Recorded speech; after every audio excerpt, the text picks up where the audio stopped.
गंजाम जिलार हरिपुर बेलाभूमि में एवं किसी ऑलिव रिडले कईंचक मृतदेह पड़ रही सहित यह कुकुर टाणी टाणी खाऊा देखा मिली। प्रतिवर्ष गण अंडादान पर हजार हजार किलोमीटर दूर आसुवा यह विरल सामुद्रिक कईंचक मृत्यु एवं परिवेश प्रेमी को चकित करिछि। सुरक्षा व्यवस्था उपरे उठिछि प्रश्न। समुद्र मध्य बेआईन भाव चलुवा माछधरा ट्रलर जोगु अधिकांश कईंचक मृत्यु होउथिबा अभियोग होउछि। ट्रलर जाल छंदी होई बा गुरुतर आहत होई सेमाने प्राण हराउछन्ति। वन विभाग एवं सामुद्रिक मत्स्य विभाग पक्षरु करा जाउथिबा पेट्रोलिंग को नहीं उठिछि प्रश्न।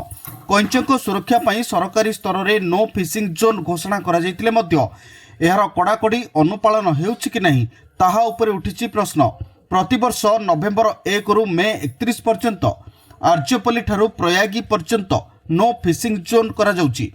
एबे चलित वर्ष अंडादान विलंब रही। हरिपुर समुद्र बेलाभूमि पड़ती किछि विरल प्रजातिर olive Ridley कईंच।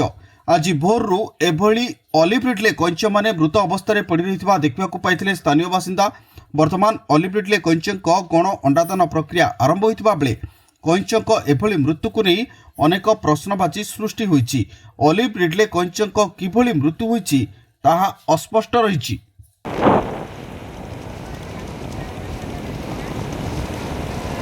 Ganjam Chhatrapur Prashant Kumar Maharana report तेज ओडिशा।